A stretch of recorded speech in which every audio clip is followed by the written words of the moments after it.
Hello, my happy quilters. Here we are again for our quilt along. We are. And this is session number 6. It is. We're doing blocks number 11 and 12. So that means this is the last segment on the blocks. And next time, in 2 weeks, we will be revealing the finishing. That is correct. And if you're just joining us for the first time, we're working from this book. You do need the new Quick and Easy Block Tool Book because we are not giving measurements. We are just giving tips and tricks for how to sew, cut, and have fun. And what we've talked about, and we're not going to talk about it again, but each block, there's 110 blocks in that book, and each one is done in 5 different sizes. So the sky's the limit with what you can do. It is. So today, Marcia, our block is 9 patch, and it's on page 62 in your book. And it couldn't be easier. I know. I thought we needed to have kind of a more easy After finish. that last one we did kind of a complicated one last time. But this one is the traditional block. This is the go-to block. This is the block that every 4-H'er learns how to piece together a quilt, is with a basic 9 patch. So we don't have to spend a lot of time on it. I used, of course, this is a 6-inch finished block, so these little mini charms are great to make 9 patches with. Let's see, is there 40 some in here? It doesn't matter. 42, I believe. But this will make a 6.5 inch, if you sew 9 of these together, a 6.5 inch or a 6-inch finished block. So I just took these, and Carly, if you want to come down here, I just took them and I put them together from the same little mini charm pack. So we kind of have some of the grays and the blues and the yellows going on here. You can sew them together totally randomly as well. So I made these, and then I had these many left from one of these mini charm packs. So 1, 2, 3, 4, 5, 6. You'd have to add 3 more out of your stash, but then you could make actually out of this little guy 5 of these. So lots of fun. I don't really need to go into the cutting because it's all cutting and sewing squares together, but Joy's going to go tell you a little bit about the sewing. So let's go up here. Okay, so I used the fabrics in the fabric pack that we were working with. And when we sew together a 9 patch, my process is to lay them out, and I will sew these 2 together, these 2 together, these 2 together.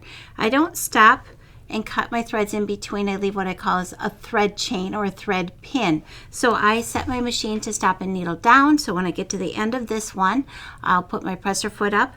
I'll slide these 2 squares underneath right up to my needle so that when it takes its next stitch, it bites into here. Stop at the end with needle down. Push these 2 pieces in, and then I sew off. So when I have my pieces, they're all in a nice row, and then Marcia's probably going to show something here too. I'm going to have you leave it up there. You keep going. Then after I've done that, I do the same thing. I'll add my 3rd piece. I will leave a pin, not a sewing pin, but my thread pin, meaning my thread chain. I'll add this one to here, this one to here, so that when I take them apart, I have row 1 that is connected to row 2 with a little thread in between, and row 3 is dangling.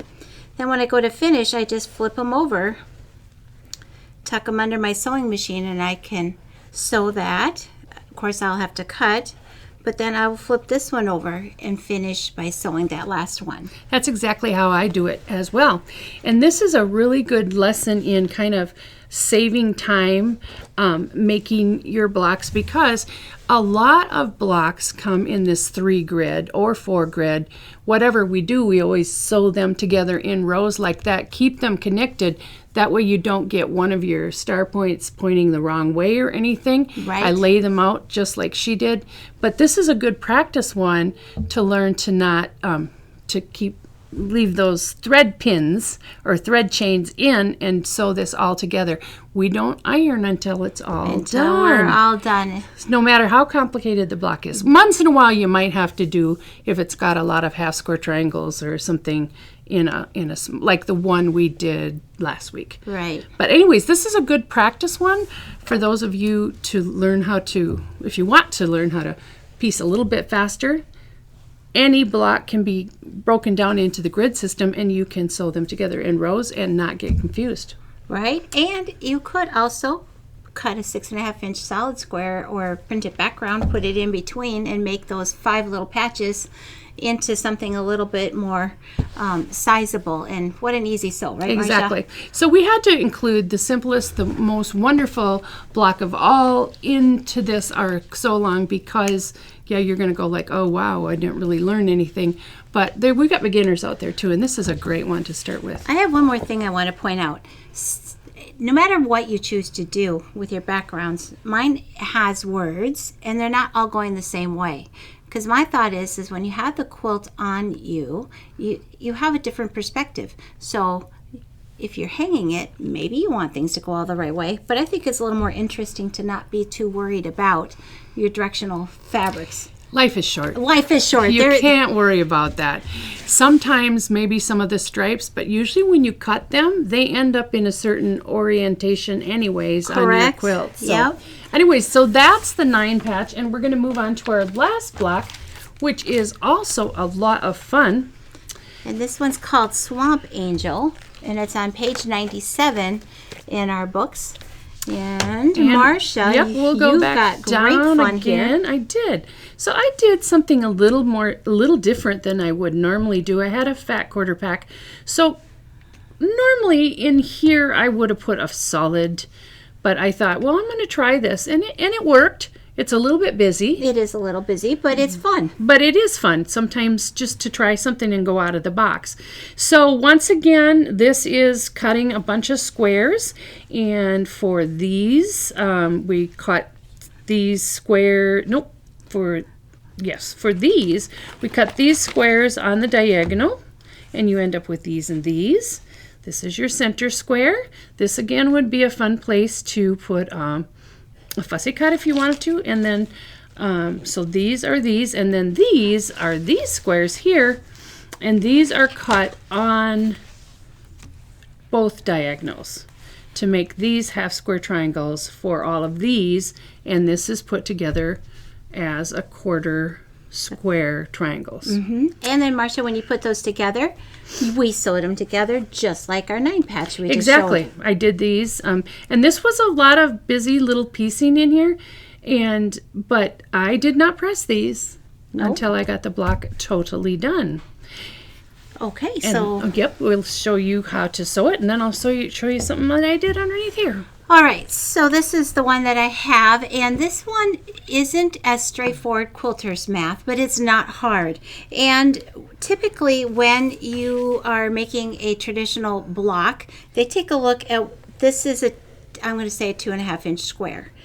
The one next to it, so it's 2.5-inch squares cut, it finishes to 2-inch. So this has to finish to 2-inch as well. And when you look in the book, they always add an extra 2.5 inches to the square size to allow for that double diagonal cut. And so, for example, in our book here, it's going to say that we cut these pieces to 3.25 inches. This is the only time I'm going to give a reference. So have that in your mind. You're cutting a 3.25 inch square to cut it into 4 diagonal pieces, but we're only making 1 block. So now you have this 3.25 inch strip. When you use a specialty ruler, like a quarter square triangle ruler, you don't need to cut your square that big because you're only working with 1/4 of that square size. So there's a couple different ways to figure it out, but we know that this finishes to 2 inches. Easy peasy math in my head is you divide 2 in half, you get 1 inch, right, Marcia? Mm-hmm. And you need a seam allowance, so you need 1.5. So these little strips were cut to 1.5 inches versus the 3.25 inches that were done with the traditional ruler. So only 1.5 inch strip yielded my little quarter square triangles. Now there are 4 half square triangles, and I'm sure Marcia did too, sewed her half square triangles. And then we sewed our quarter square triangles. And if I might borrow a couple of your quarter squares here. Absolutely. It's nice that she cuts these extra pieces. Both Marcia and I guess I shouldn't speak for her, but I'm pretty sure she always puts her light on top because it's easier to see. But when you sew these together, remember the orientation. It isn't along the long side like you think. It's along a short side. So when you flip it down, you would sew from flat side to flat side. And let me orient this so we get the colors going the right way. Flip that down, sew, and actually I guess I'm going to break my rule because I would then sew so that I have one seam here, my little thread pin here, meaning my thread chain, and then I would sew here.